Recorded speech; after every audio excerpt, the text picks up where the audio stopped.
guys want. I'm super flexible. I work with people.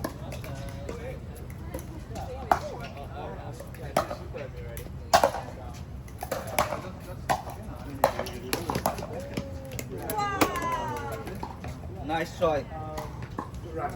No.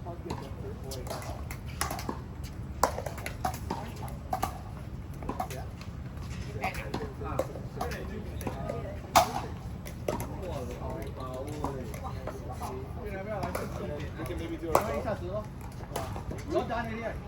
We can do a vote where we can choose either just play or if you want to learn things. People get pretty high level too. I know you want to feed in, but I can. No way.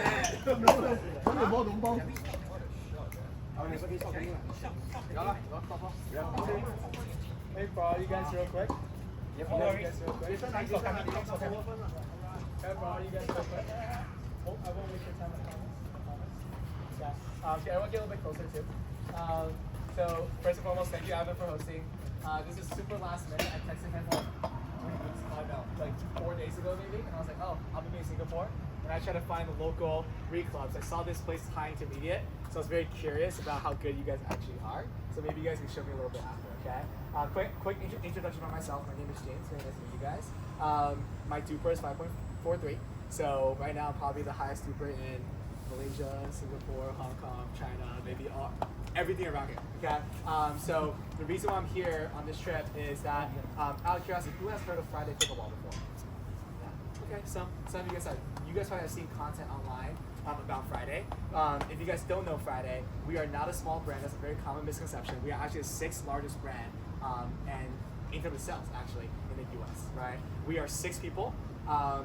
People you see online, and then me, building the 6th largest brand in pickleball right now, right? I think someone has asked me before, why isn't, I guess you guys haven't been seeing Friday in Asia, and that's because as of last month, we just started an Asia expansion. We got so much demand, honestly, just inquiries as well. So we have been building distribution partners, ambassadors in Malaysia mainly, Vietnam, Singapore, Hong Kong, and also in Philippines as well.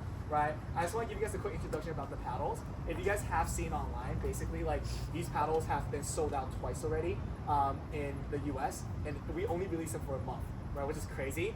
All the paddle reviewers are raving about it. You have like John Q, which is like the most like notorious paddle reviewer. You have That Pickleball Studios. Everyone's saying such great things about it.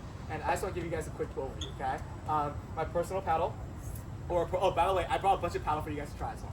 Okay, and then maybe I think afterwards I can do like 1 paddle giveaway, okay, to a special someone. And then so 2 paddles right here, Aura Pro and Aura. For the Aura Pro, it's Gen 4 paddle construction. So I see some of you guys may have Gen 3 paddle, so that's a Gen 3 paddle, for example. RPM I think is Gen 2. That one, Coral, a little bit more. I think Gen 3. I'm not sure. Gen 4, right? Okay, never mind, my fault. But some of you guys see Gen 3 paddles. Gen 3 is basically a honeycomb construction, right? If you cut open the paddle, you'll see it's like more honeycomb-ish. What is a honeycomb construction? Basically, you can see the ball marks already, right? It's typically known to be a little bit more nice sweet spot, but a little bit smaller, right? Versus foam paddle, it's kind of all the way around. Gen 3 paddles are notoriously known to break after like 2-3 months of breaking, like 2-3 months of using it, and then when you press on it like this, you'll hear a nice like crackling sound, and that's what we call delamination, right? Gen 3 paddles are very notorious for that. So we see a lot of people now, even if I take a glance around here, a lot of people are actually using Gen 4 paddles, right? What Gen 4 paddles are is basically foam construction. Foam pretty much never breaks, right? It's a paddle that you can use for literally like 9 months, a year, 2 years, whatever you guys want. And the main difference is that it's typically a lot more powerful. The sweet spot's typically a lot bigger. So Gen 3 sweet spot might be here, Gen 4 sweet spot might be here. For the Friday Aura Pro, which is my favorite paddle, we added in this thing called Elastine. Basically, it's like a rubber on the edge of this paddle. And what it does is actually expand out a sweet spot. So out of all paddles I've tried so far, this is one of the biggest sweet spots I have seen. If you guys are paddle nerds, you guys might know this coefficient called PV core. Basically, PV core is how fast, it's a coefficient that measures how fast the ball actually reflects off the paddle, right? The legal limit is 0.43. This paddle right here, 0.42. So right here is one of the most powerful paddles on the market right now. So if you like, if you're a power player, you love the drive, you love the mollies, this paddle's for you.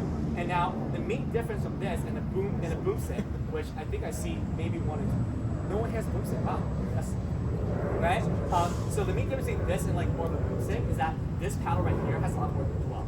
What is dwell? When the ball actually goes into the paddle, how much does it actually go into the paddle?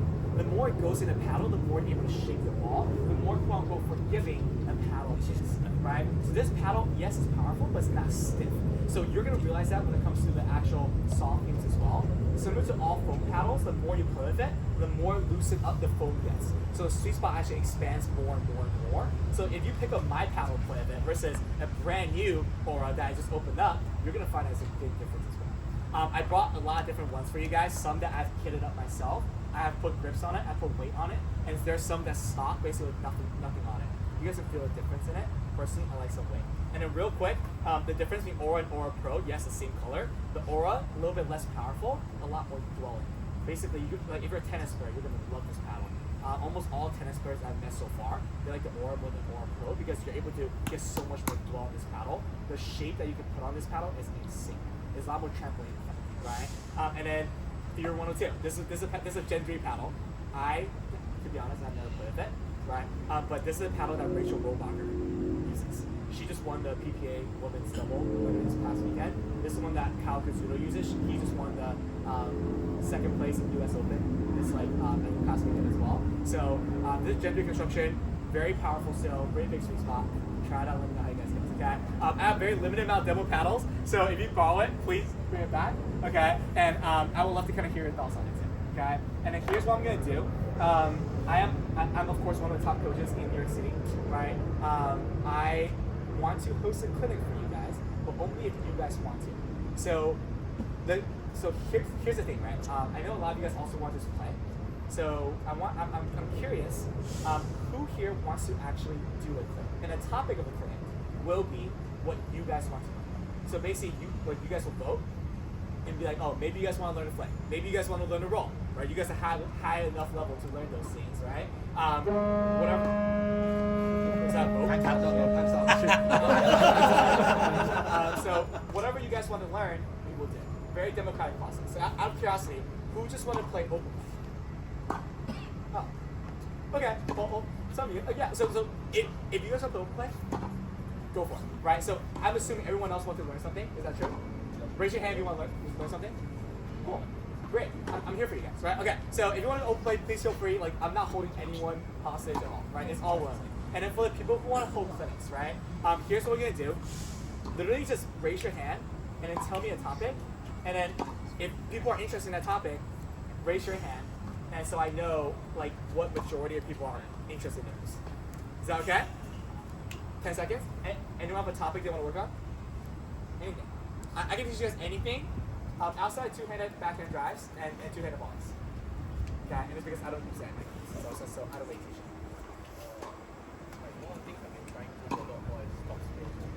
Great. Okay. Top spin, draws and forehand, backhand. I love it. Who's curious? Raise your hand. Okay. A little less, okay? But maybe like 60% people. Anyone else got topics? I know Singaporeans are notoriously very shy. That's what people have been telling me. Everyone's a little bit introverted, right? It's okay. We don't bite here, right? Just let me know. Yeah. Flicks and rolls. Flicks and rolls, like backhand flicks and rolls, okay? And forehand ones, okay?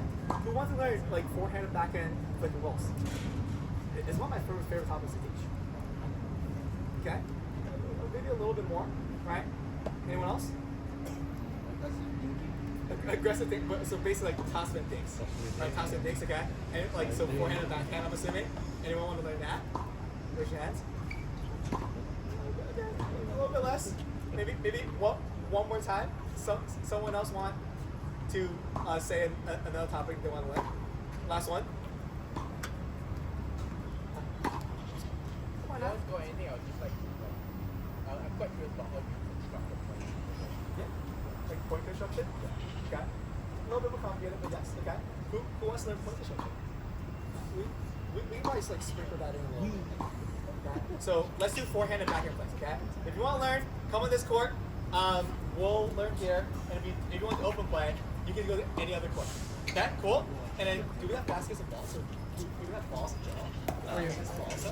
Yeah. No, I'm serious. Are you okay with mine? Yeah, no, absolutely, yeah. Film me and then remember my head. I live for the camera, my friend. How many balls do you need? Honestly, just maybe 4. Yeah, I'll put it on 5. Okay. Who wants to be my assistant coach, by the way? Anyone? Who's the best player here? I win. Evan? Yeah, let's go. Yeah, Nick? I need one person to be my assistant coach. Go, assistant coach, go. Okay, racket pro, everyone, coach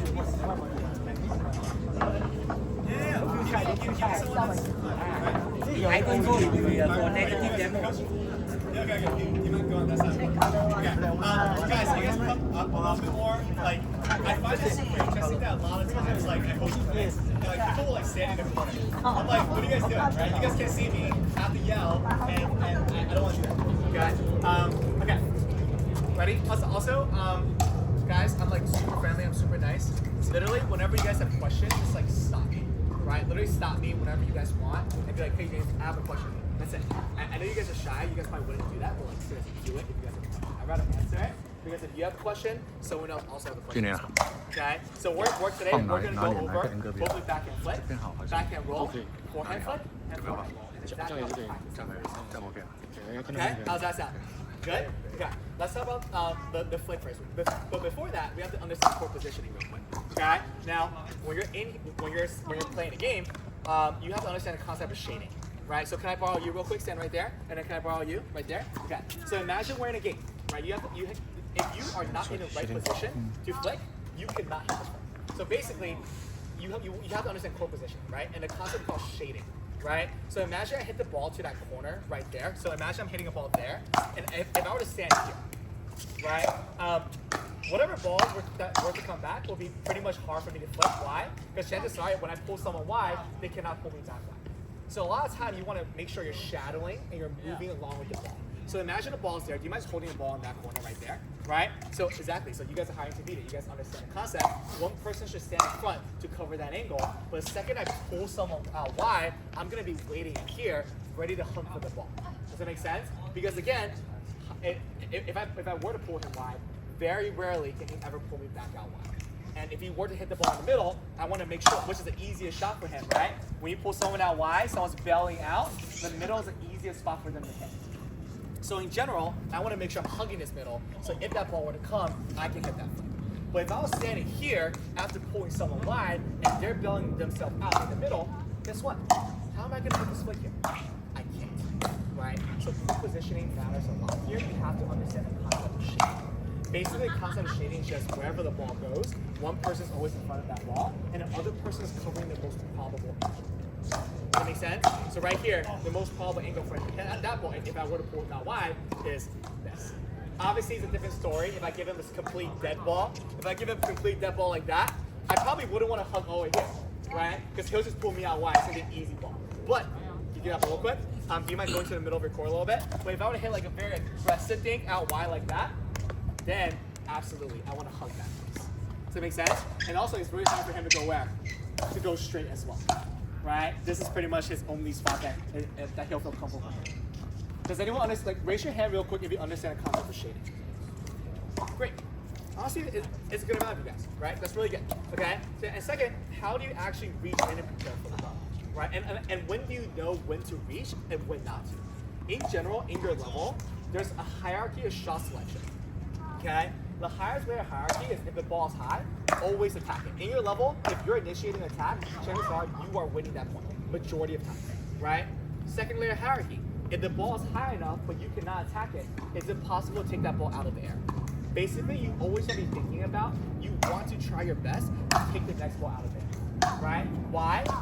Because again, if I'm putting my power here, it puts a lot more pressure on him, right? He has to hit the ball a little bit more narrow because he knows I'm about to reach and take that ball out of the air.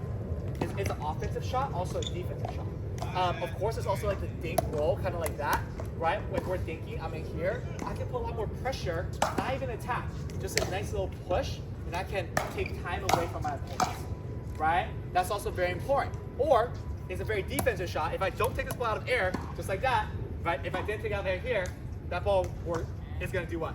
Coming to my body, right? So you really want to be thinking about, you want to try your best to take the ball out of air as often as possible. Right? So I want you guys to remember that in terms of shot selection. Then it's like if you cannot take it out of air, Can you get behind it? And then we do a top spin. If we can't get behind it, that's a sweep. Okay, we're not going to talk about third and four-layer hierarchy. We're just talking about taking the ball out of the air. But the key thing is you have to be positioned the right way, and you have to be thinking about how do I take this ball out of the air? Can I take this ball out of the air? Okay, because if you're not thinking about it and you're not hunting for it, you have to be hunting for it. You're not going to be able to hit the flick because you're just not there. You're not even thinking about it. Does that make sense? Any have any questions on the hierarchy? Okay. Okay. So when you're here, what is your general stance when you're getting ready and you're about to reach forward? Right? You're standing here. Tuck your lower back into your butt a little bit, and you're leaning forward. The worst thing you can do is kind of stand like this and try to reach forward. You're probably not going to have any control of your shot. So for example, if I'm reaching and I'm going to hit, and I'm trying to take the next ball in the air, I'm leaning forward like this. I'm not over-committing, because if I over-commit and that ball goes wide, it's so hard for me to move. Slight lean, I'm ready to reach. Right here, I can still move if I really need to. Right? I can also cross step if he really pulls me wide. Right? I have more options. Okay? So anyone have any questions regarding stance? How low can you reach the ball and take that ball out of there? Typically speaking, I like to say literally above your belly button. Right? Whenever you're standing here and your paddle's under your belly button, the only thing you're using to like swing is what? Your arm. Right? How many times do you guys like try to reach the ball down here and then the ball pops up? Pretty often. Right? Pros cannot control that shot. I cannot control that shot. It's not possible. Right? Because simply you don't have the stability down here. But the second you get your belly button under that paddle, all of a sudden, guess what? I have my entire body supporting the shot. All of a sudden, I have a lot more control. Right? So when you're thinking about taking the ball out of the air, make sure this paddle never goes under your belly button. So if you're reaching down, get low, making sure your hand is above that belly button. Does that make sense? No matter what. Okay? So we talk a lot about prerequisites, right? We talk about hook positioning, right? We talk about how like thinking about taking balls out of the air. We talk about our general stance. Let's talk about where should we flick that ball. We'll talk about flick first, and we'll talk about roll second. And we'll do backhand first and forehand second. Okay, so count that ball real quick, right? In general, where that flick can be, around here to here at the net. Right, so for example, even if the ball's down here, I could technically still like flick that shot if I want to. Right? So, but you just have to get low. Right? When the ball's too high, you should honestly just kill it. You should not flick up here. You should just blast it down. Okay, in general. So when it comes to the flick, typically here to here. Okay? When the ball's coming, where are you making contact with this ball? You have to make contact a little bit under it, and then you're gonna brush up on it slightly, like this jabbing motion. Right? So a lot of times, the reason why sometimes flicks actually go into the net is because you're making contact directly flat, or you're making contact on top. Right? If you were to do that, you sound like the ball can just go straight down. Right? Versus, if you were to flick under the ball, that ball always goes up like that. You see that? The second you're trying to make contact under. So that means that ball's coming over and it's low. What do you have to do? Yeah, you have to get low so you get underneath that ball. Right? Does that make sense? Does everyone know where to make contact with the ball? Right? Under it, and ideally a little bit around it. Okay? Outside edge is where we typically want to hit the ball. The ball's coming to me. This right here is out of the edge. This right here is under it. This is on top. This is right behind it. I typically don't want to hit it exactly behind it. I want to hit it a little bit out of the edge of it. Okay? Any questions there? Great. Now let's talk about mechanic, which is the fun part. Okay? A couple of biggest mistakes I see in the intermediate level or even the advanced level is that when people are trying to flick, the motion is so big, and you really don't need that big of a motion. Okay? The proper way of actually flicking is very much here. I want you guys to look at my elbow and look at my shoulder. It's not really moving, is it? Right? This is kind of what the flick should be. It's a wrist and forearm motion, and your elbow and shoulder should not move. Right? I remember I was teaching one of like a top level player in Malaysia, probably like one of the best players in Malaysia, and his flicks look like this. You guys see a problem? Elbow, shoulder is all moving. Right? Yes, you can hit it very powerful, but what's the problem with doing this? After you swing, and next, exactly, right? You're not ready for the next ball. Also, you simply just don't need that big of a swing to generate power in flicks. Right? So I'm gonna like just simply flick it like a tiny bit. Like I want you guys to see how little amount of swing I'm actually doing to generate the power that I am generating. And keep in mind, yes, my power is really powerful, but I'm not a big guy. Right? I'm a very skinny guy. Some of you guys may be stronger than me. Right? Take a look. So sorry. Right. But you see how big that motion is? Now zoom. How much? 1, 2, 3. Right. And imagine you're in a game. You really don't need to swing big. And after I swing, guess what I'm ready for? The next shot if I need to. Right? Because where am I ending my paddle? Right in front of me, not all the way out here. Okay? Now a couple things. Well, let's talk about mechanic, right? Sorry. Let's talk about visually speaking. When you're flicking, this paddle never goes on the right edge of your legs, ever. So basically, I would never flick over to this way. You see how my paddle's ending where? Over my right leg. My shoulder should not be moving, right? It's not really like a big upward motion. It's also not a big sideways motion as well. Okay? So that's a very good visual cue for you to keep your legs a little bit more compact, and that's kind of what you want it to be. Okay? Any questions regarding visually what that should look like? Good? So let's talk about mechanics, right? So let's talk about grips first, okay? Because many of you guys might have different type of grips. The grip that I recommend that you are holding at the line is more continental grip. What is continental grip?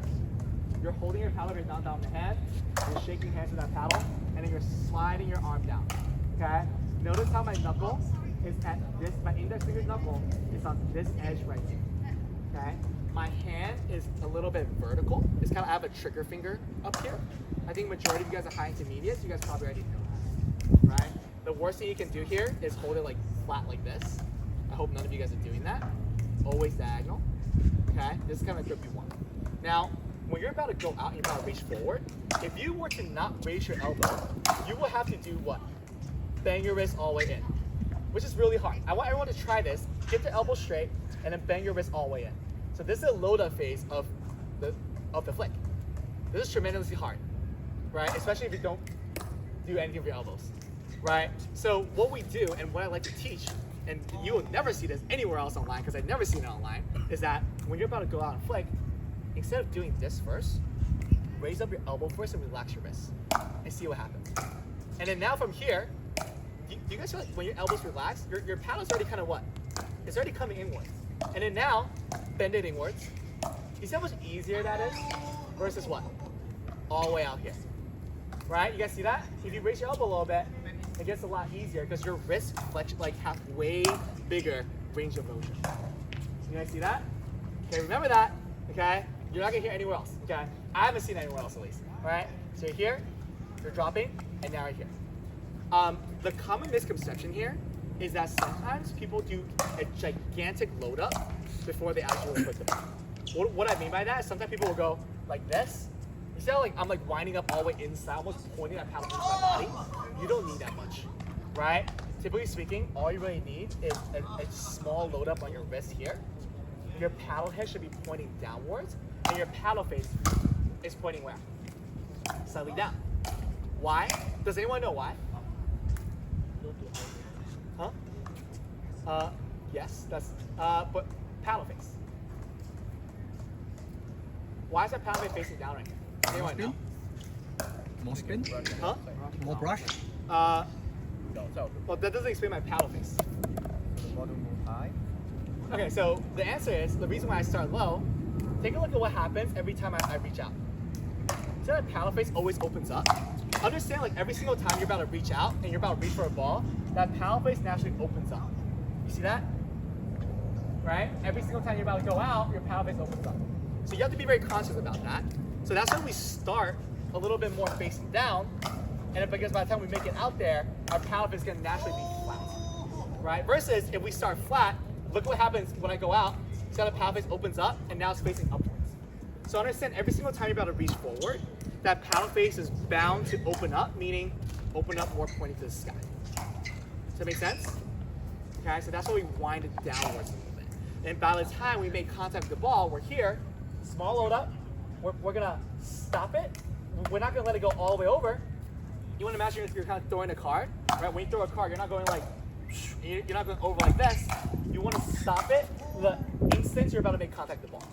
So all you're doing is this very fast and jabby motion, right? Kind of like this. Notice how my swing contact is so compact, it's not going over. Does that make sense?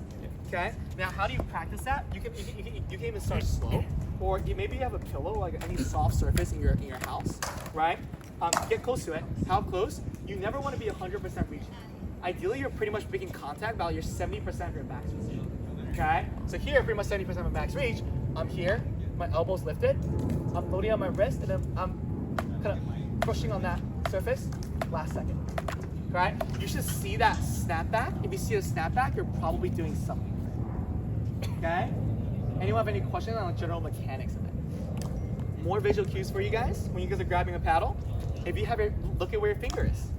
If your finger right here, your middle finger, index finger, and your pinky, when you're setting up, is facing towards you, you're probably doing something right. Congratulations. Right? You definitely don't want this thumb up here. Put that thumb away. Right? Just grab it. Right? If your fingers are pointing to your body, you are doing something right, my friends. Okay? From here, up, and then last second, you're making contact with the ball.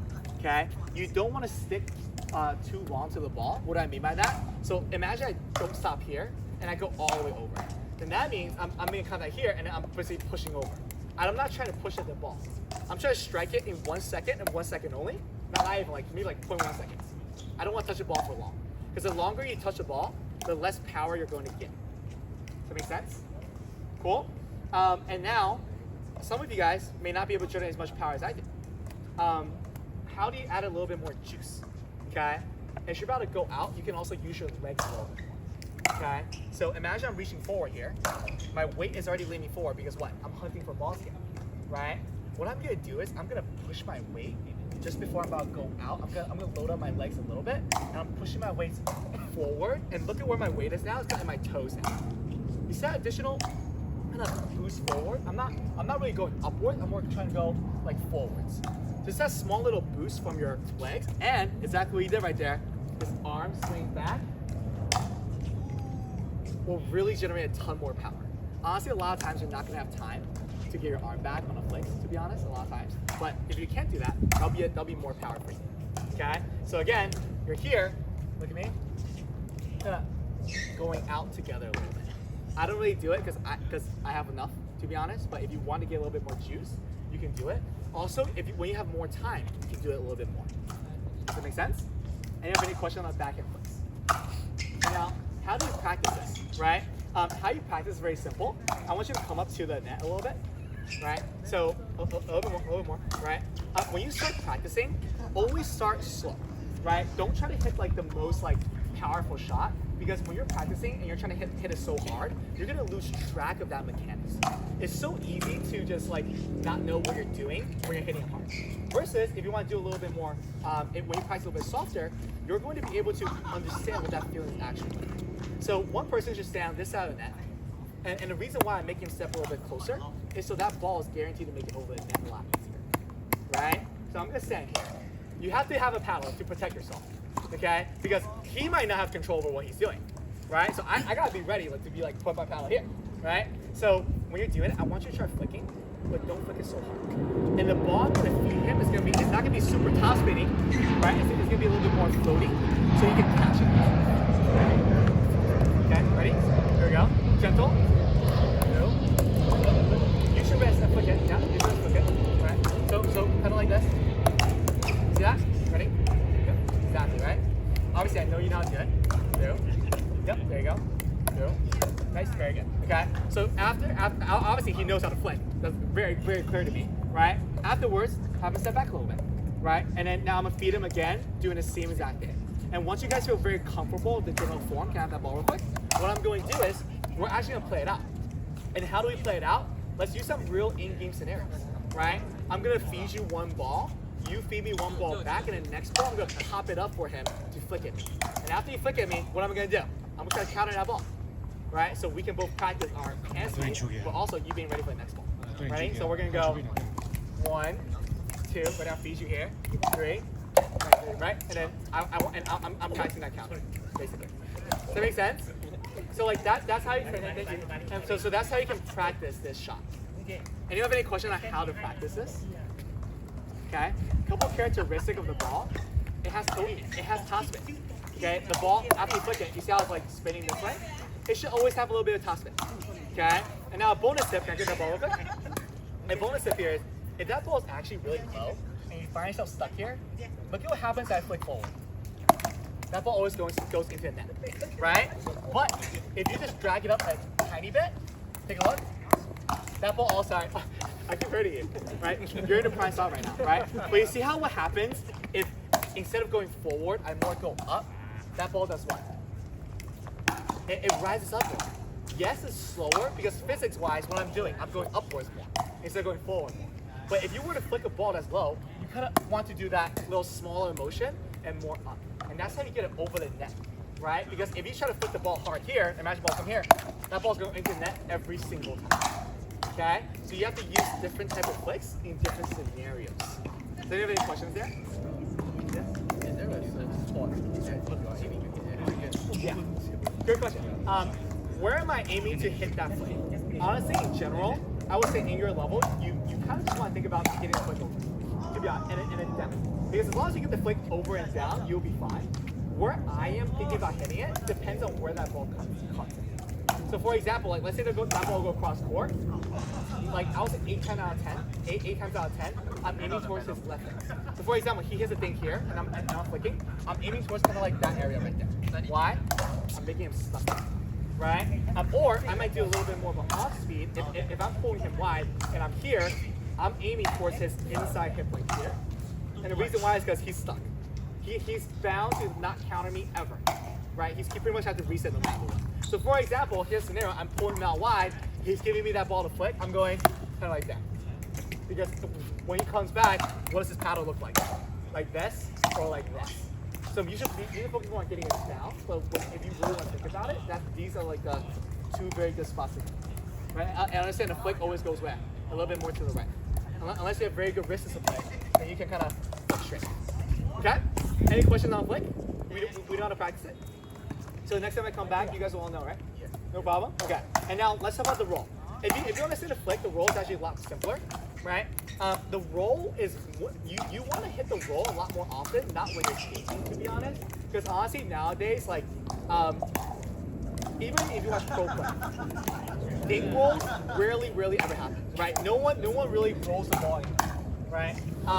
And the reality is, you want to hit this shot a lot more when you guys are up and your opponents are down. So when they're trying to come up. The only thing you really have to do here, and you want to imagine, is that your paddle is going here. You want to align that paddle to your leg right here.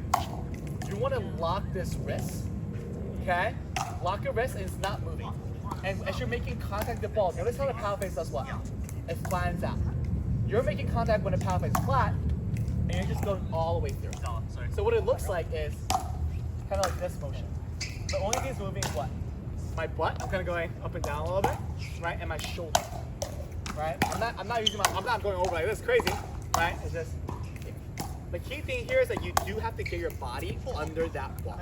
If your body does not get under that ball, you cannot roll. It's impossible, right? So for example, if the ball's here, I cannot roll this shot. It always goes down, right? But if I get underneath it a lot more, that ball's here, all of a sudden I can roll it, right? Does that make sense? When do you want to roll versus flick? When you can flick, you should probably flick because that ball is way faster, right? Well, a lot of times you're not going to be able to, right? Maybe sometimes those balls are too low, or maybe the angle is just not good enough, right? But in general, you want to hit it same exact spots, around here and here. And the reason why sometimes you can't flick those shots, maybe because it's too far out. Like here, it's hard to flick here. It's easy to flick in the middle of my body, right? But it's hard to flick on this. So that ball is really wide, and I really want to roll it. I would. The main thing you want to think about is you want to imagine like your paddle is on like a train track, and it just goes forward like this. It doesn't move much, right? So if you're standing next to a wall, notice how it's kind of just going a straight line. It doesn't really move anywhere else. It's moving a straight line. So when you're thinking about it visually speaking, and as you're going out, it should follow your left leg all the way through. All the way through. Does that make sense? Okay. Can I borrow you real quick? Do you mind going to the middle of the court because I wouldn't hit this shot. Ready? And just try to hit some drops to my backhand side. Right, I'm here. Oh yeah. Oh. No one saw that. Ready? What was that? Here. Ready? Here. Oh yeah. Right. I would flick that. Right. This one I can roll a little bit. It's just an upward motion. Right. Go ahead. Keep going. I'll try to find some. That one I want to. Go ahead. It's okay. Ready? Zero. Right. This one I will roll. Right. Notice how I'm just going where? Here. here. Am I swinging hard, guys? Not really, right? Well, the ball is going back pretty fast. And it's because I'm timing, go ahead. I'm timing my paddle face, right? So the second I'm about to make contact with it, I'm giving that extra push. So it goes 5 miles per hour, 5 miles per hour, suddenly 7, and then I go through. Right, does that make sense? Go ahead. There you go. Nice. Right. See that? Oh, there we go, ready? Yep. And then if that ball were to come to the middle of your body, you can also adjust yourself a little bit too. Right, so for example, hit the ball to the middle. Here we go, right? I can slide a little bit and open up my roll if I want. Right, go ahead. Kind of like that, yep. See how I can also roll like that. Does that make sense? Cool? And that's the back and roll. And guess how you're practicing? Same exact way, my friend. Come up, come to the net. Right, I will literally, like this one, like roll, don't hurt as much to be honest, right? You can use your paddle if you want, but I'm just gonna feed it to him, right exactly where his left leg and paddle aligns. And to start out, if you don't know this shot, you can just start out here and just get used to this motion right here. This is bobbing motion up and down, and your shoulders following your legs. Okay, ready? Here we go. Next. Okay, ready? Here we go. Ready? Too much pressure. Here we go. Ready? Yeah, kind of like that. Okay, too. Yeah. Okay. That would be like a very good practice. What else would be really good practice? I would step back a little bit more. So I can give him a little bit more time. Right. Here. Nice. Good. Good. Oh, sorry. That ball is hard. Right here. I want you to get it high enough. Nice. Good. Oh, sorry. That ball you have to go out. High. Nice. Good. Roll it. Nice. Beautiful. Yep. Kind of like that. Right. So you can give a rest that way to practice as well. Okay. That's how you practice. Do you have any questions here? The way that you want to think about like the feeling of the ball, you're getting under it and you're brushing up on it. And the ball's kind of falling down your paddle. Again, we're not trying to touch this ball for too long. We're trying to get it out as soon as possible, right? I'm not pushing. Notice that ball is a lot slower, right? What I'm doing is what? I'm making contact for 1 second. All of a sudden, that's a lot more. Does that make sense? Cool? Any questions on how to practice? How it works? Your wrist angle needs to be locked, okay? This wrist does not go out ever. Never go this way. Hold it. Once you set up, you hold it there and you just trust your shoulders. The second you move your wrist, that's when you get in trouble. Okay? You gotta have a discipline to not move your wrist at all. Okay? Questions?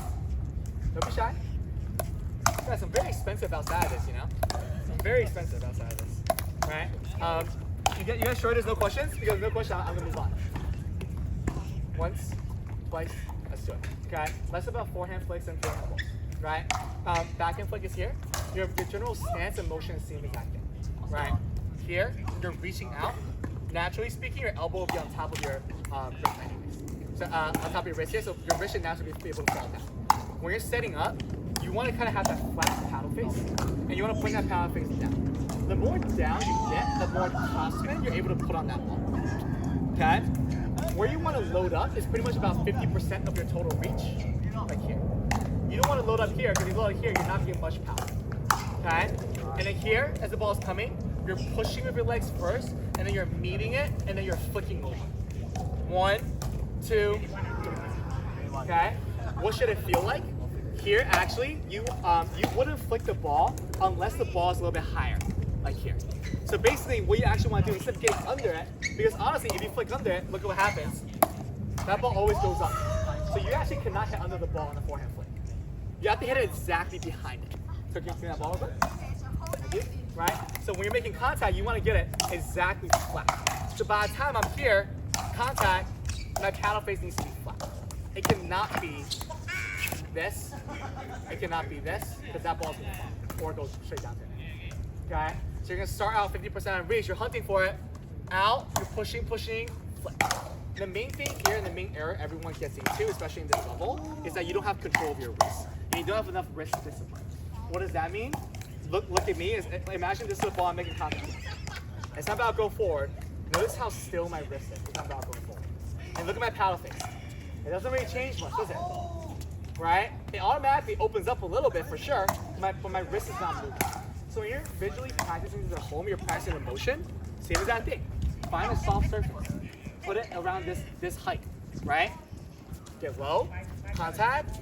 By the time you're making contact with it, that paddle needs to be, and that's how you kind of practice this little mechanic and wrist discipline. Okay? By the time you're making contact with it, notice how I start low. By the time I get to it, it's already here. And then last second, I'm just pushing and I'm flicking over. Here, 1, 2, 3. I'm waving at the ball. I don't want to wave all the way like that, right? Again, I'm not really using my elbows swinging. I'm more using my wrist and forearm. It's a very snappy motion, right? It's like saying hi to someone, like fingers down, and you're up, hi, and you should see that snap back. Same exact thing with that. Does that make sense? Okay. Now, what does that actually look like? The ball's coming. I'm hunting for it. I'm here. Oh. 压力好大，压力好大。Nope. Yeah. Right, see it? Ready? See that? I'm ending. Right? The ball's coming. Do you mind hitting me a ball? Oh, this way. A little bit more over. Yep. Kind of up. When it's too far away, it's really hard. Right? That's why you don't normally see forehand flicks, to be honest. I can't even reach that. Right? Oh, that's why you don't normally see forehand flicks that often, even look like. Kind of like that. Just a little bit out. But the motion is just like this. That one, I couldn't, I got a little bit under it. That's why it got lifted too much. Does that make sense? But the same exact thing, I'm just trying to touch it for 1 second. I'm not trying to drag it. For example, you might hit me a ball. I'm gonna show you guys what I mean by dragging. Ready? Go ahead. I'm not like dragging it like that. You see that? The second I drag it, what? The ball's not slower. Right? I'm trying to touch it for 1 second. So I'm slapping something. Okay? Any question on the forehand flick? Now forehand roll, same exact thing. You're depending on where you are on the court, that looks a little bit different. A dink roll is different from the roll that I would hit on my force. Basically pushing my opponent back. What will a dink roll look like? A dink roll is more like I'm holding a platter. I'm just kind of pushing like that, right? Go ahead. Let's keep thinking, right? Keep thinking, right? Keep my forehand set, okay? Go ahead. Yeah. So give me a little bit deeper. Yep. This is kind of like a dink roll. All right. I'm kind of just pushing. All right. Go ahead. Let's do a little bit more. I'm kind of just pushing, right? I'm not really doing much. I'm using my legs and my shoulders. I'm holding it, my paddle stable, and I'm just pushing forward. And look at how already this is pretty aggressive. Right? I'm able to hunt for his feet pretty often, and I'm forcing him to hit a little bit more of a passive thing. Right? Now, the roll on the court look a lot more different. You might go back to the court, right? So hitting balls more to my forehand side. I'm gonna try to reach it. There we go, right? This is more of a roll, right? Notice how I'm here. I'm starting close to my body. Go ahead. Let's do a little bit more. Right? I'm keeping that paddle as close to my body as possible. Yep, nice. Go ahead. It's okay. Give me a little bit higher. Oh yeah, that's too high. Right? A little bit low. Yep, like this. Right? Notice how I'm kind of pushing everything through. The mechanic itself is very much the same. Right? Let's do a couple more. Right? From here, I'm just pushing everything through. So if I want a little bit more power on it, I'm gonna get my legs into the swing a little bit more too. Ready?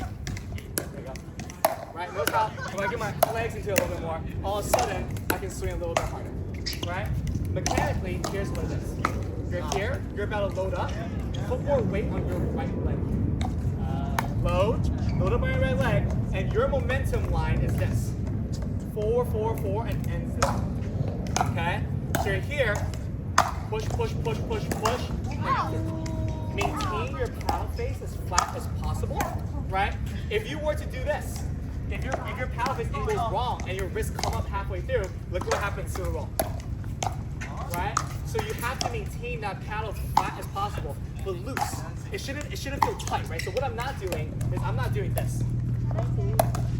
I'm not stiff at all.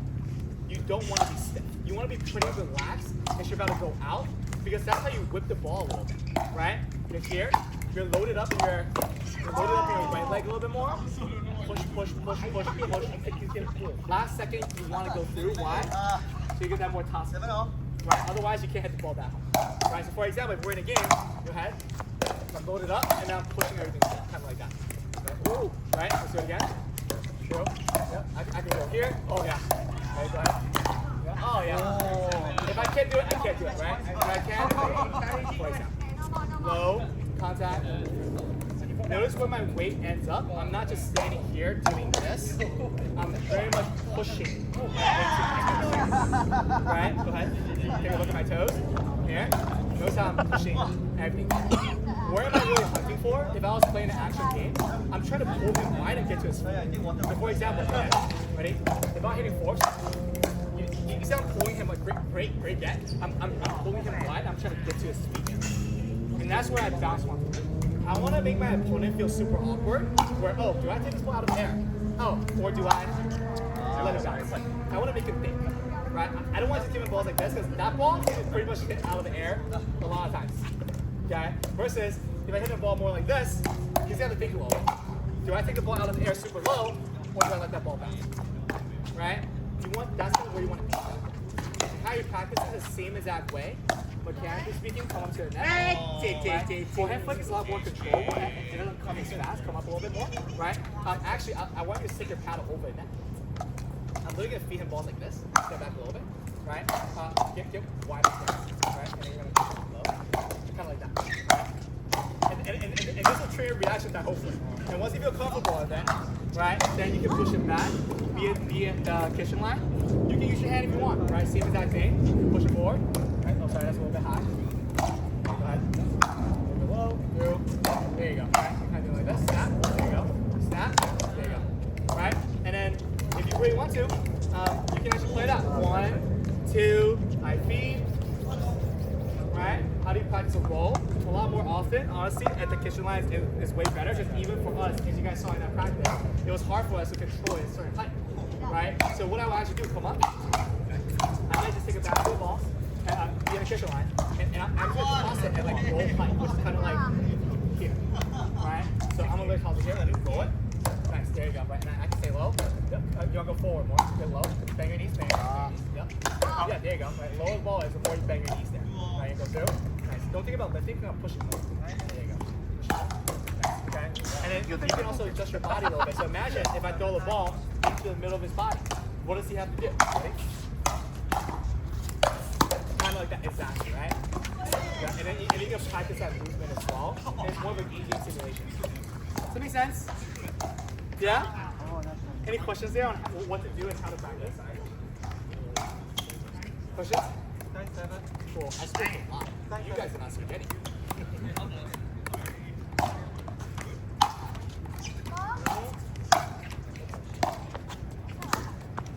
And do you guys know how to practice this? There's no questions? We're doing good? Okay. There was some other question that someone asked me that you wanted me to go over after. Point construction, great. More specifically, what type of point construction? I guess like when I start to serve, a lot of things I don't think. Okay. I like All good. so like I guess then go to it like just like match point, how hitting backhand and what's next, how to construct the point. Okay. It's honestly a very hard question. How do you construct a point? It's like so many nuances. I think instead of talking about point construction, we can talk about like how to be like ready a little bit earlier. And like to be able to anticipate a little bit earlier. Right? In general, understand that when people swing, what is a backhand? What is like swinging across? Or maybe it's forehand. Usually people do what? They swing across their body. So whenever I am to speed up ball this way, usually speaking, it's merging where? It's merging a little bit cross court. Same exact thing. If I were to hit this ball here, flick, changing that ball is really low. What are the most probable angles that this person is about to hit? And what is the least likely angle this person is about to hit? Now, given the most probable angle that I'm about to hit, let's say the flick, that ball is going to be going right there. That's the most probable angle. The less likely angle is all the way over there. And the less angle is there. So you can then position yourself in a way where you can be ready a little bit earlier, right? Same exact thing in forehand side, right? If I'm swinging here, understand my most probable angle. You might think it's this, but it's actually not. Why? That angle is so tight. So if I'm swinging forward, it's actually more forward, right? So I think instead of like point construction is like such like a wide topic. There's so many to it. But I think if you think about like how do I cover the most probable angles long term, and how do I aim towards the angles that they're not covering, vice versa, you'll be able to kind of work it out. Okay, so it's forehand timing. Also, like for example, if I pop up a ball, I shouldn't just look at it, right? If I pop up a ball right here, ready? Can I get a ball? Right? If I were to pop a ball, come up to the net, right? A lot of time I see this level, everyone pop it up, and they're like, oh my god, and they're out here. A lot of they're like, actually hit it, right? Understand, like when I pop up the ball, where's that ball coming? It's coming low. So instead of saying like this, how should I be standing?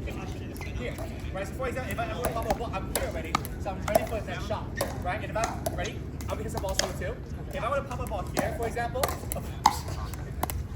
ready? If I want to pop a ball across court too, depending on where he's swinging, I'm gonna place my body in certain places, right? So I'm here, I'm understanding, okay, what is the most likely angle that person's gonna hit? And before that person were to hit it, ideally, I'm gonna be pretty ready for that shot, right? So I'm not just guessing, I'm already there. Notice I'm kind of ready what? Yeah, for the ball, right? And then that's how you think about it. Another common question I get asked is like, when should I move up to the net? The telltale sign, give me a ball. When someone drops the ball, and I want you guys to take a look at him. Ready? Notice. I want you guys to try to notice it. Ready? Try to get this ball. Okay, no, that's fine. One more time. Ready? Okay, ready? Okay. Second one. Notice where his eyes went. Down. Right?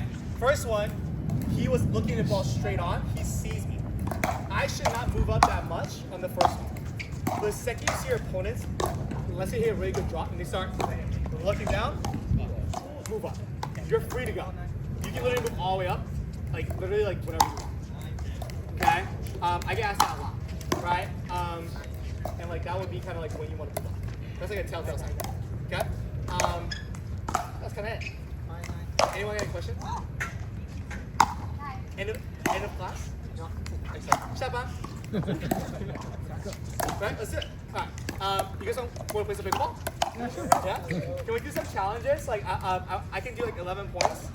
And we'll do 3-on, 3-off, rally scoring. Yeah? And I'll stay on the court. Yeah? For the next, like, what time is it? 9:15. Okay, for 45 minutes? Shall we? Let's do it.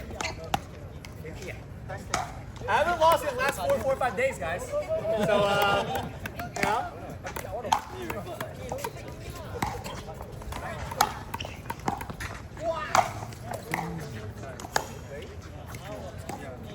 Corner. Yeah, and try the paddle out, please. Try the paddle out. If you guys are curious. You know what to do. There you go. Let us test our flick. Yeah. Right? You guys want to start first? Yeah. Yeah. If you guys need a challenge, maybe just like put your paddle to the side and just like form a paddle stack, and then we'll play. Okay? So because I think there's gonna be a line. No, 211. 211.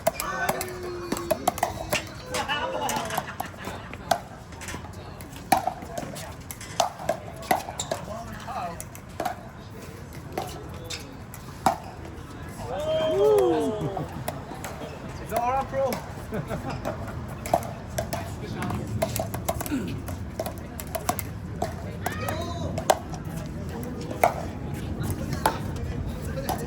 Oh,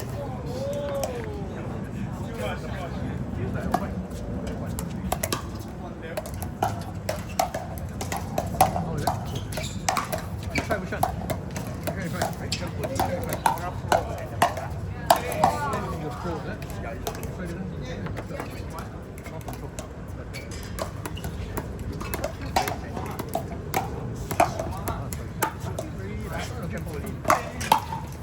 Where's the pedal set?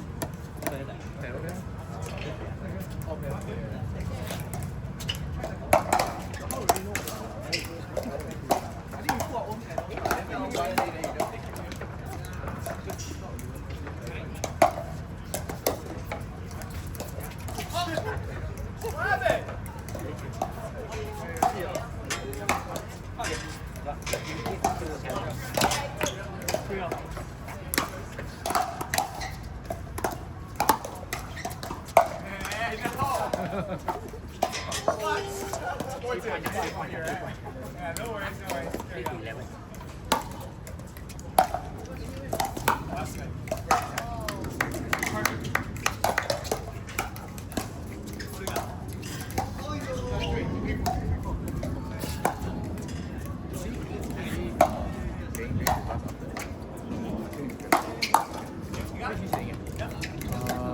What correct? The Oh, yeah. shit. The one I use render there. No, not that.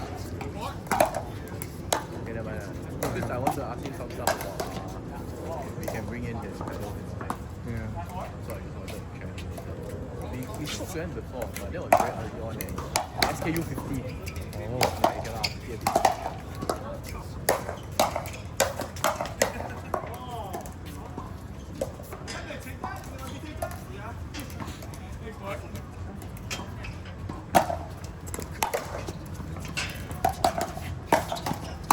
Oh, damn! Ball breaker! You play how many points? 11. Oh, too low. Oh yeah. Just send all the parts of Team Messi.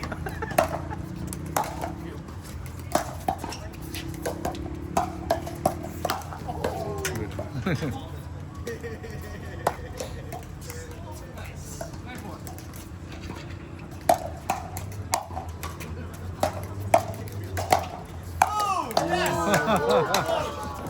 That's partner.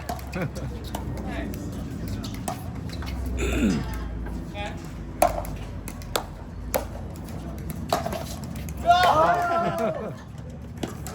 Wide time.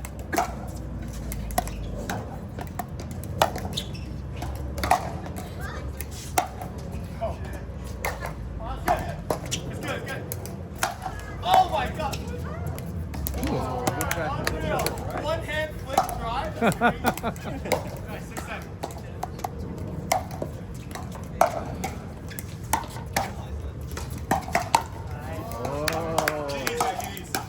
Hi guys. Hold on. Next group. Next three. Next three. Depend on counter stack.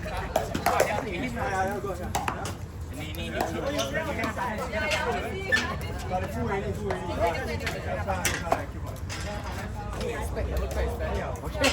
the pedals quite fun. You guys are first? You guys are more of them? Hey, the pedal stack is there if you want to. Yeah, there, there. Okay. You help me protect the camera. I try. Okay. You need to just push me away. Sorry?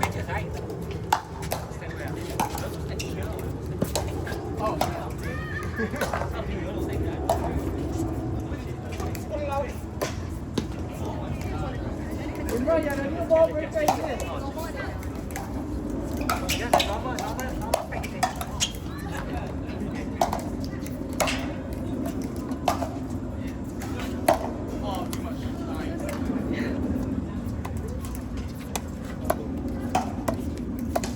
One, two.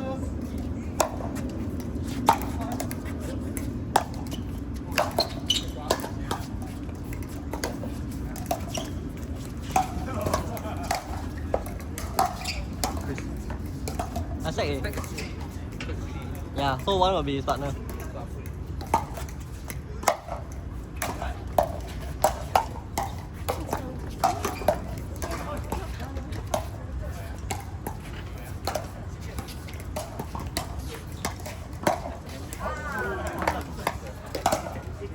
Constantly reaching it.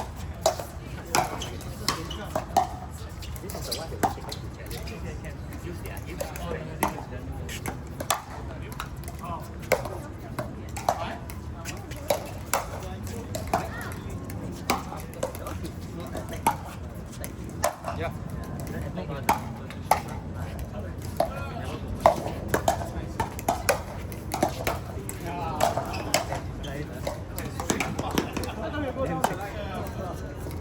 I was pulling you down over there on purpose, so I can open up that middle.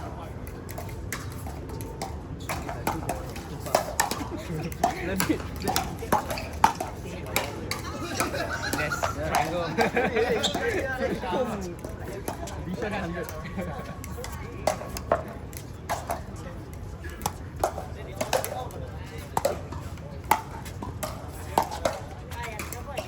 Oh!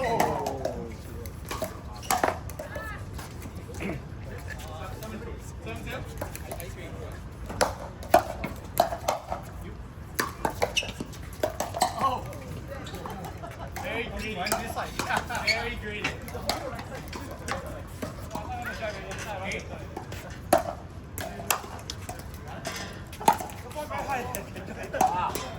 Powerful for you. Try to sting one.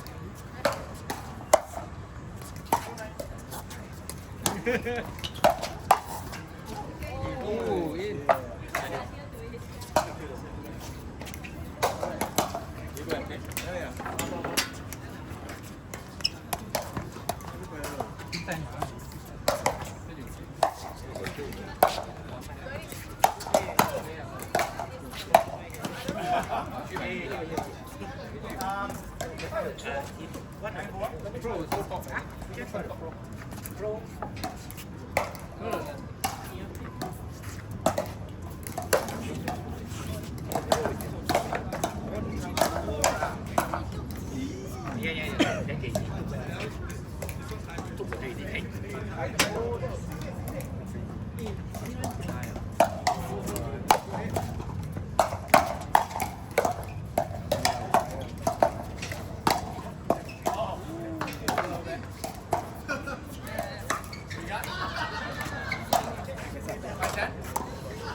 Just enough out of your reach, right?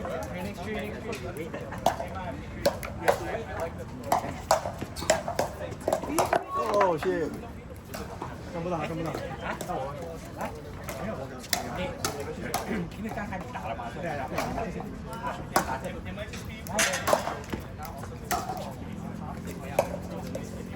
要不然。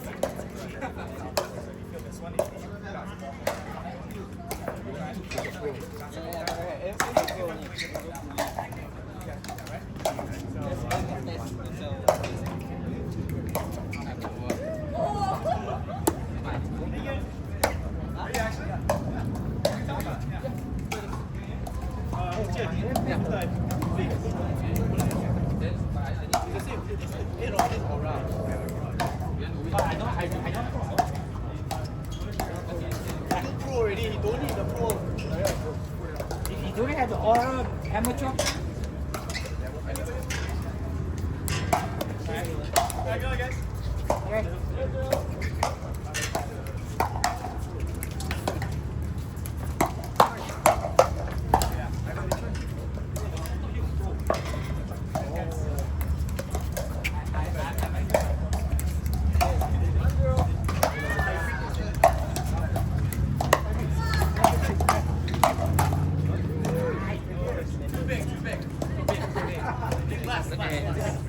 You're swing like the ball came at the top. Come on.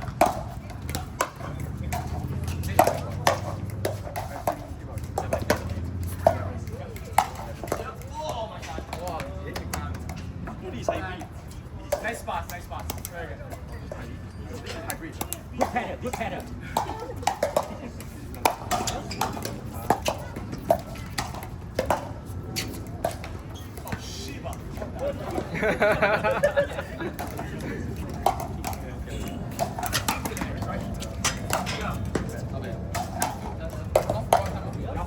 Hey! Oh, good one. Yeah, I know it'll be awesome. Forehand now. Yeah.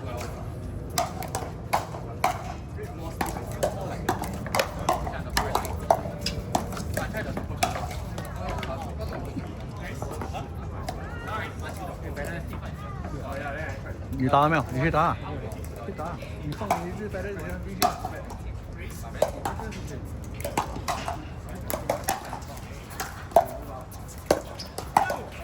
Oh! He saved it, but I was saved it too good.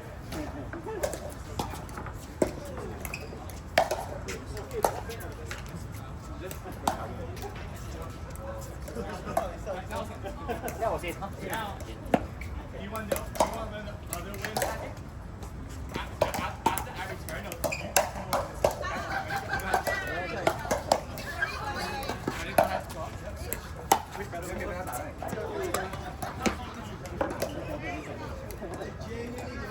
this feels.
If you beat me, it only you the other side. Yeah, that's how you do it. So he won't turn up. He'll be like, If you go back and spy, I think you will be.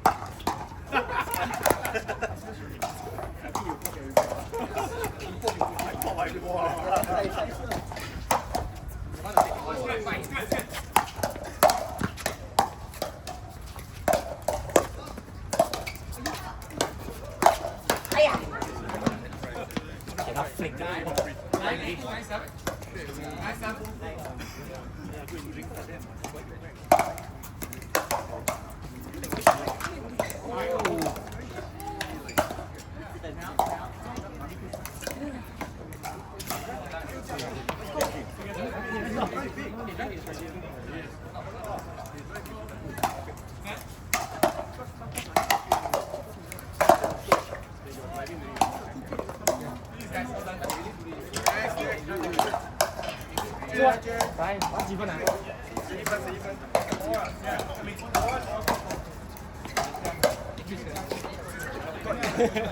I just put on the fan. I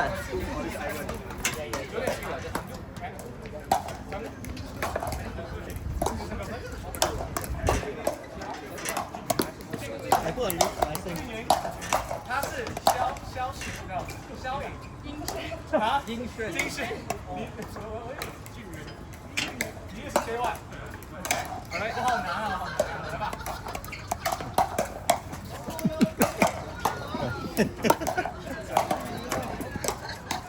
Live ah? No lah, just recording. Live lah.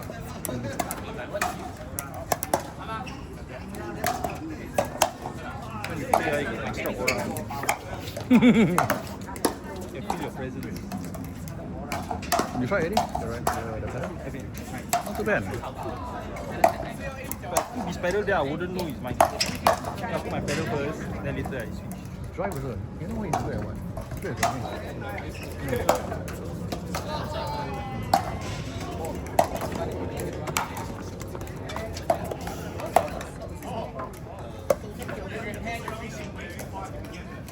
Right, you're already out there. You gotta beat it, not stay out there, right?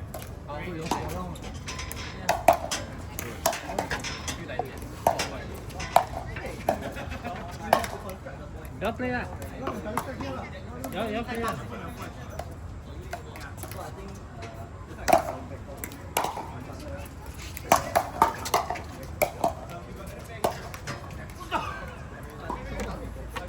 You never play.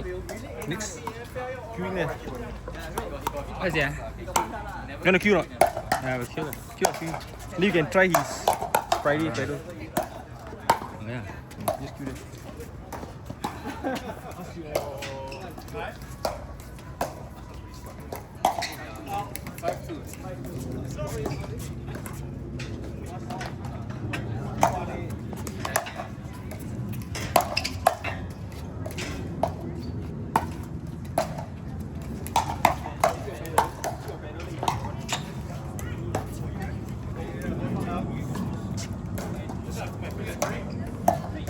You play? Yeah. Yeah. You put your pedal there. Yeah. Yeah.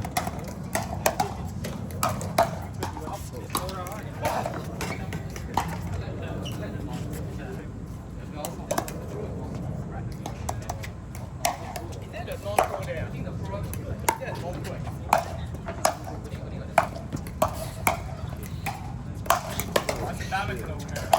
Wow,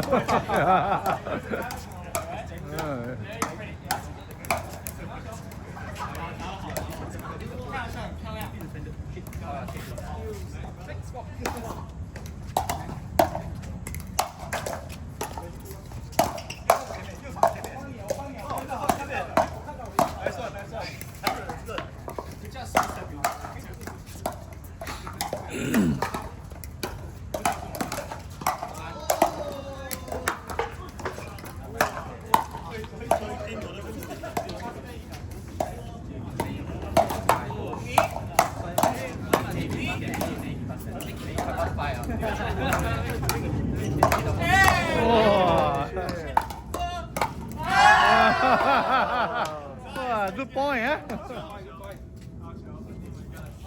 We got 10? 8. 8? 8?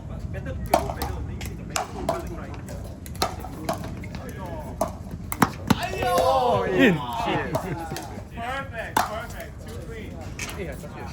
Oh.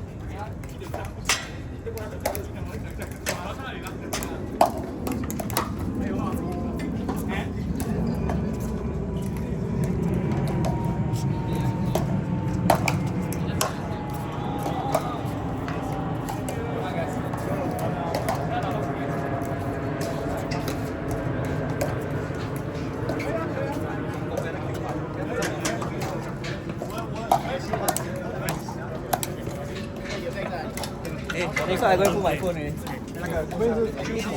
Yura 的，光看 Yura 的啊呀。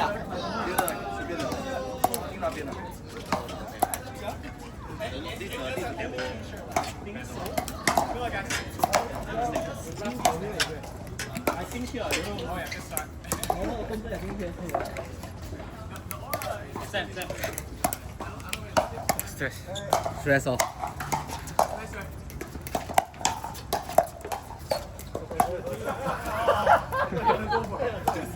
That's yours, that's yours.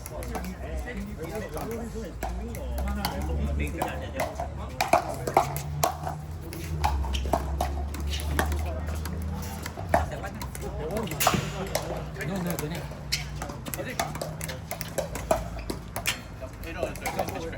Did you think it was going to the middle there? Huh? Did you think it was going to the middle? Yeah, I thought it was going in the middle. So you just Last minute angle.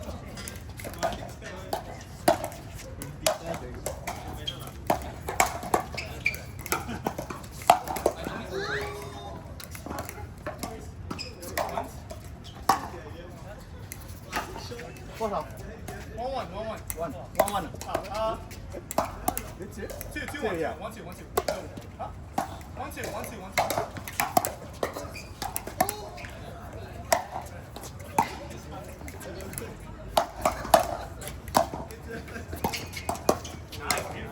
Sorry, you guys actually have 2.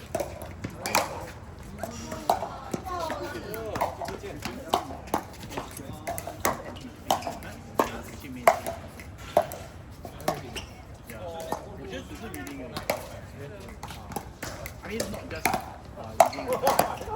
你一动他就知道你要，他已经在那个本身。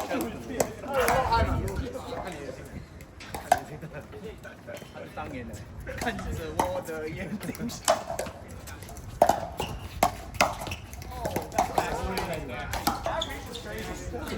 Definitely don't do that. Okay, four. That's almost two. 3 balls? Okay. Nice, good start.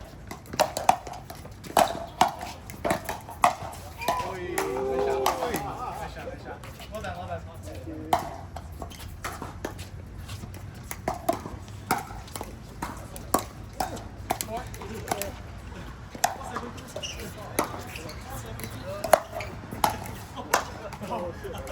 Smack it in these, okay. Smack it.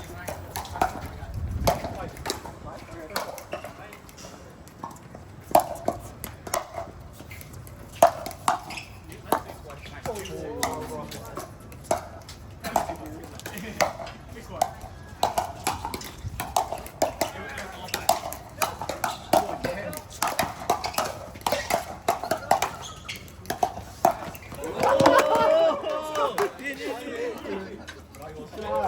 I'm going to catch that ball. We're so low.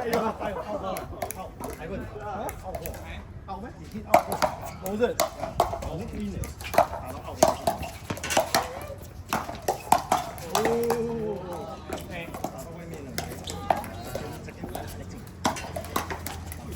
还可以，看到真的看到好多。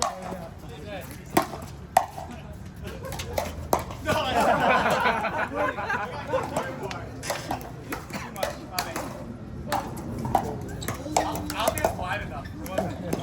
Quiet.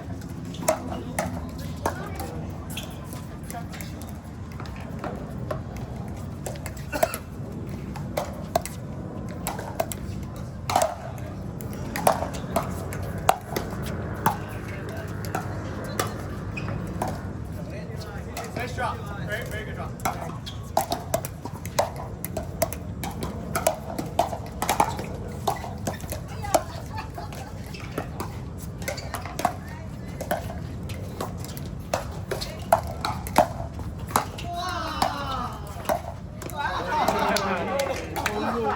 How do you look in there?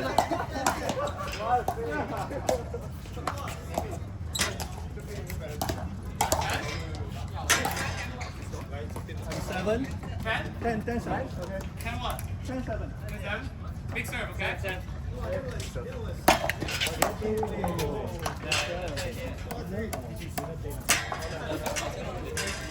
Next battle team. Very good game instinct and very good shots. Playing.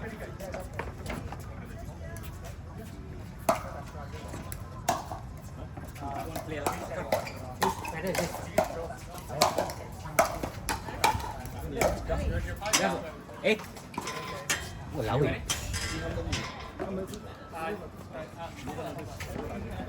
Cherry, you can pro players. Let's drill more. You can pro players with Cherry.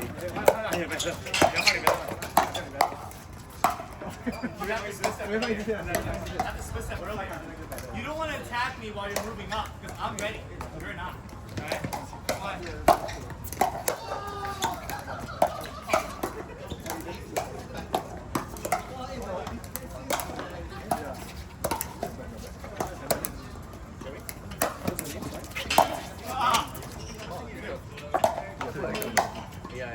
I think I want to top check anyway.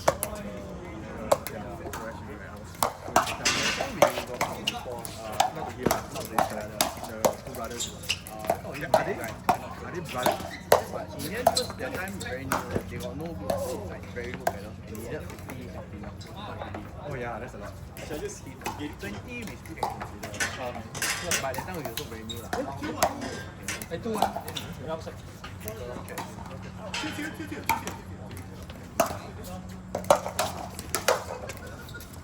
think for them, about this. I didn't know what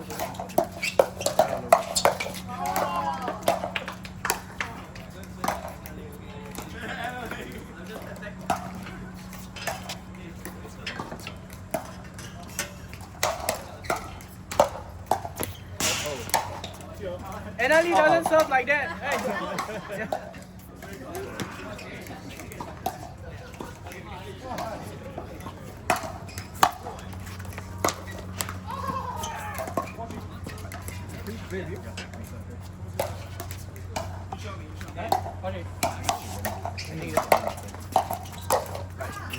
He's really there to hit the ball.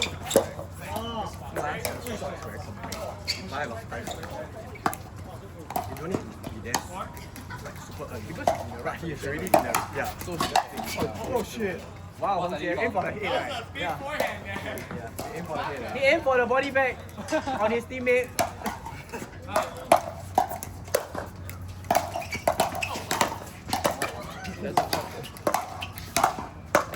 Thanks for hitting it. Có Hùng Jie, có Hùng Jie, Hùng Jie. Hùng Jie.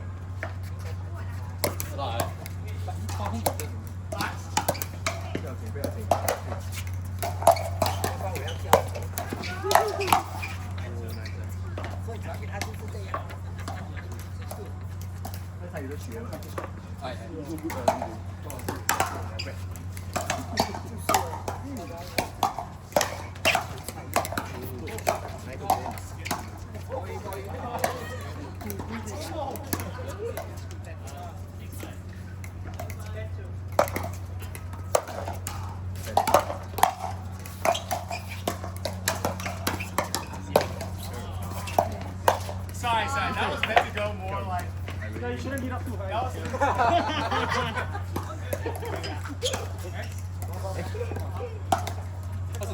seven.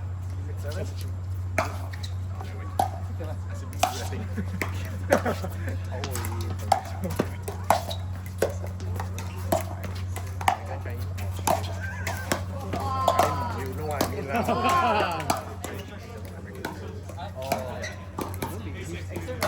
Chinese.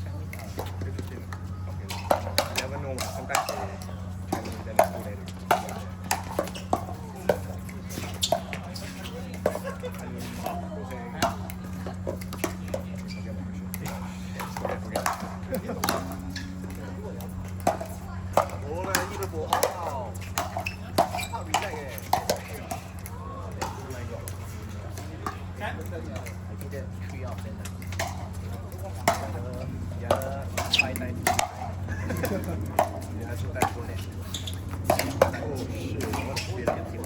Sometimes not about the speed, right? Just a spot that I hit. And I just force you to like hit.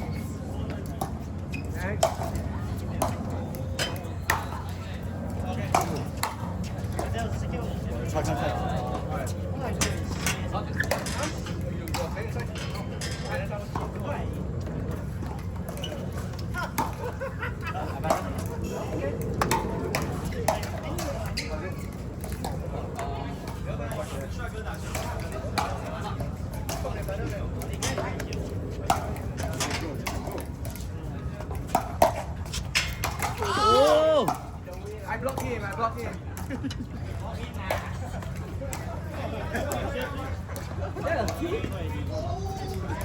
I tried.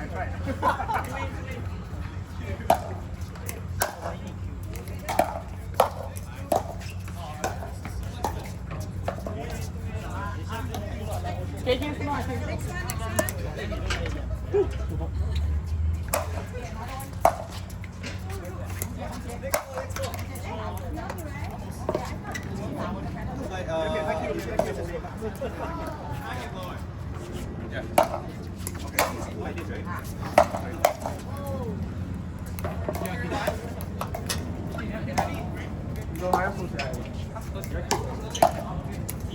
你要击败了是吗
？Icebreaker。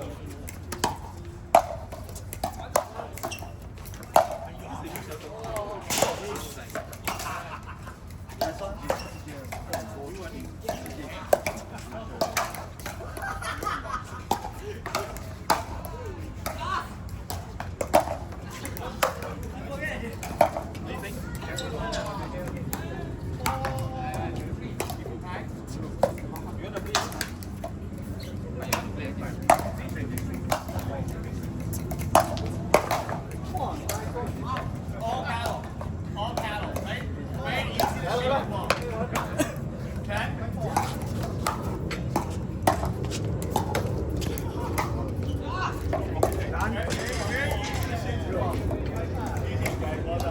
Better，军员。跟谁？跟我。这把是谁的？Who's next? Who's next? Who's this? Time check. Is this? 2146. 从来没到这样子说时间的Just come in lah, anyone. 快点，掉，把安堵这里的。哦，再做一遍。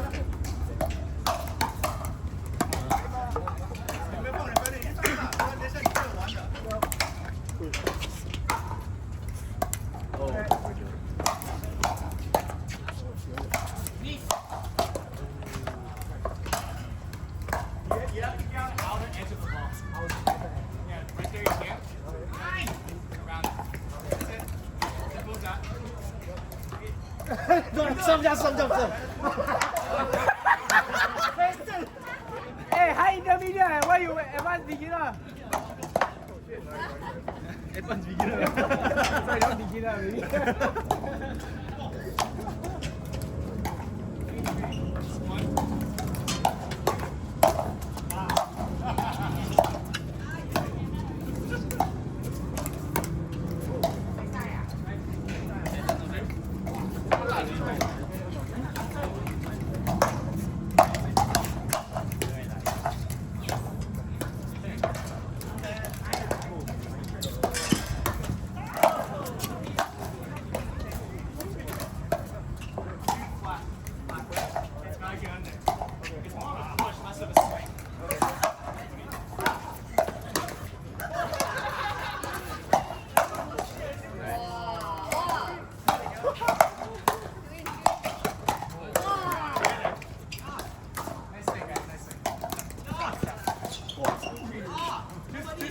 Okay. 2-5 or 2-6? 2-5. 5, yeah, you said. Beautiful. Is that tennis background? No. No? I play squash. That makes sense. Very flat. Yo.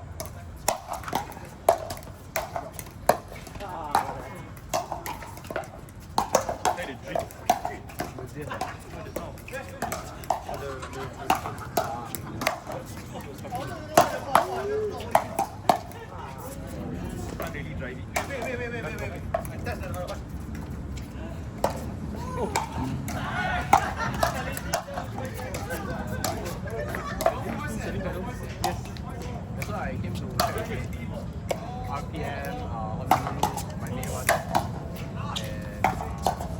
and bringing the enhanced the NTT turbo. Yeah, but I want more for beginners. Just get them started. I want to get the racket full. No, I'm going to take the most basic one. Level 1 up. So I take the technical one. Yeah. Anyway, Singapore, no one really cares here. That's hard. I want to take the racket pro. The one that has something. 10? Or 9? I think 9. Big sir? No. You want one, Tim?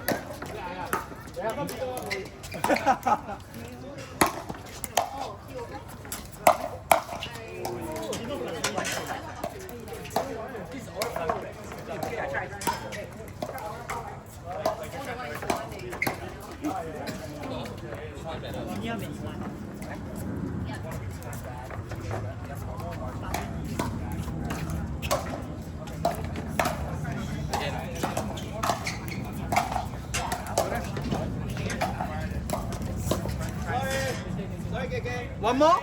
Super handsome. One more can go there? Also handsome.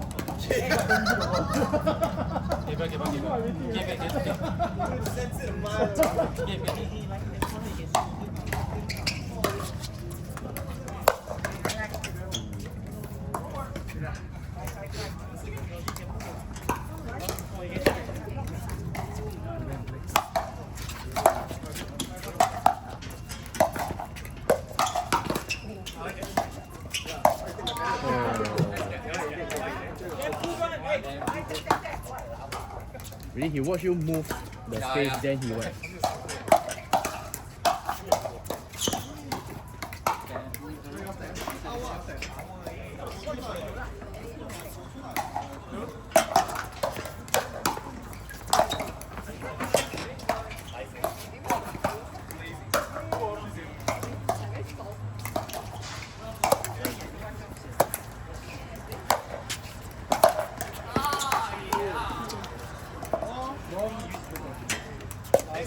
K. All these handsome men on the top fours, yeah. And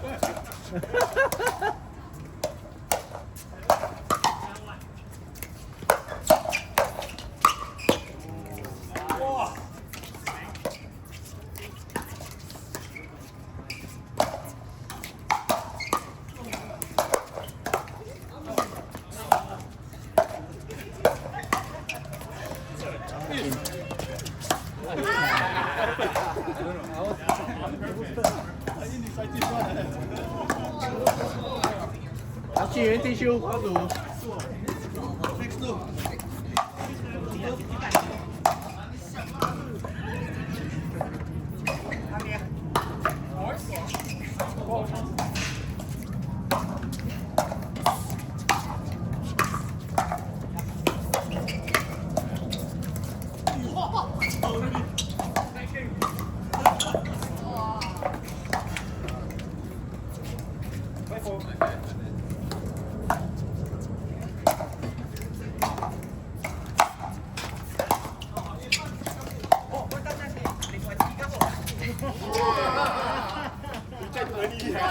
我等你嘅，咪呢個樣。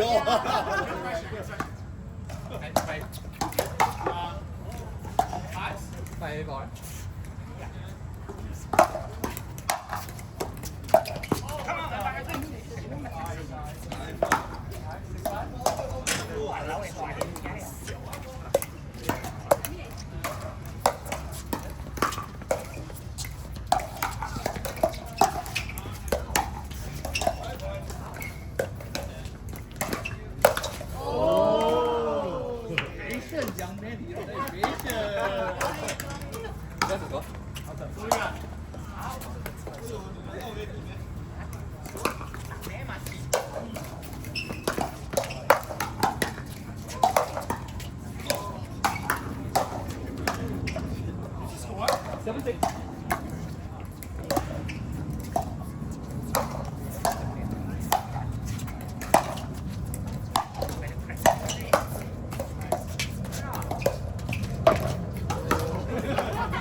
What do we got? 9?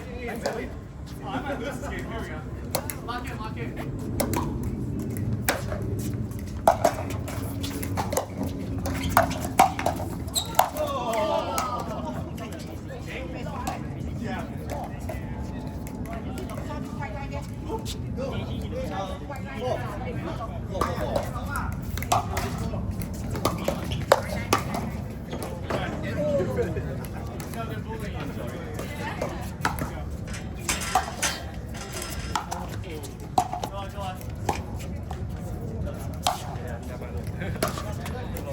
How long is it?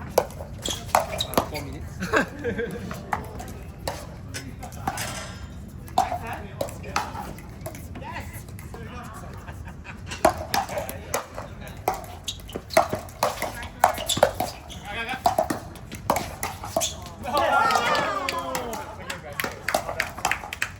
First loss in like 5-6 days.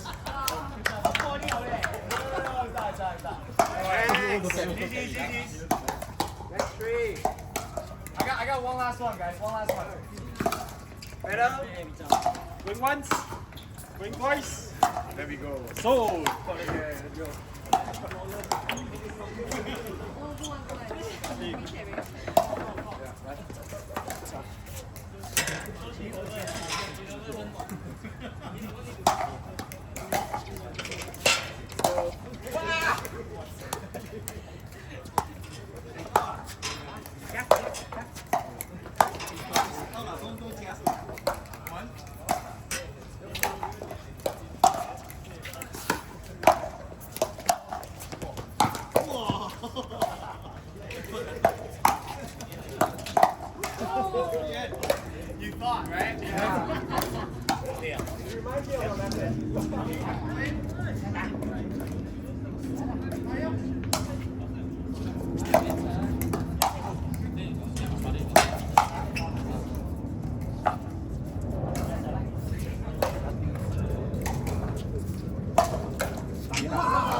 뭐?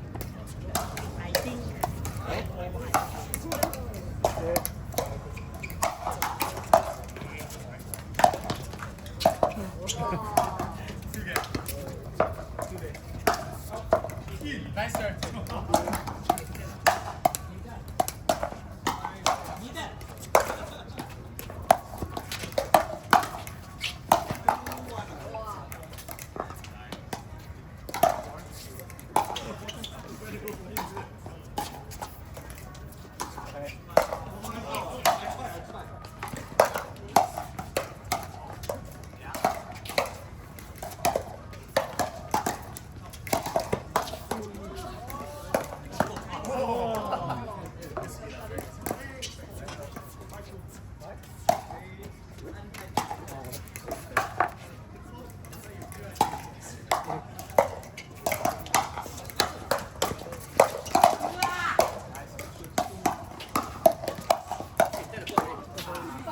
Nice get on that one. Nice get on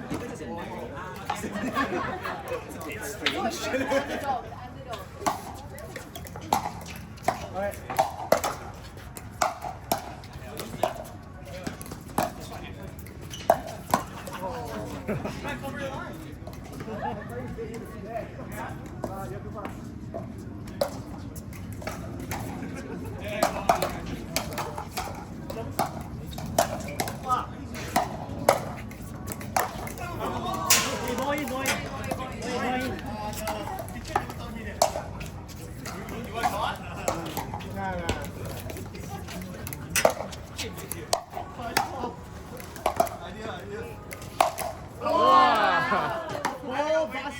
The ball deflated.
A4거네.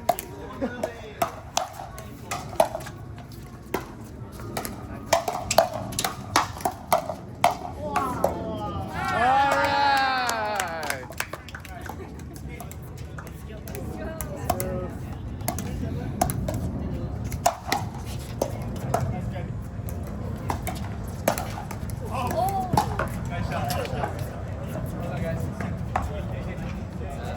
The guy coming off the light.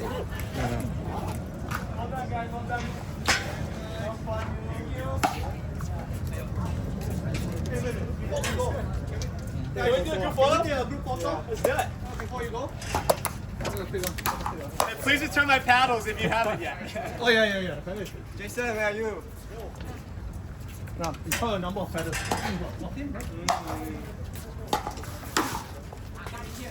Guys, come. Group photo.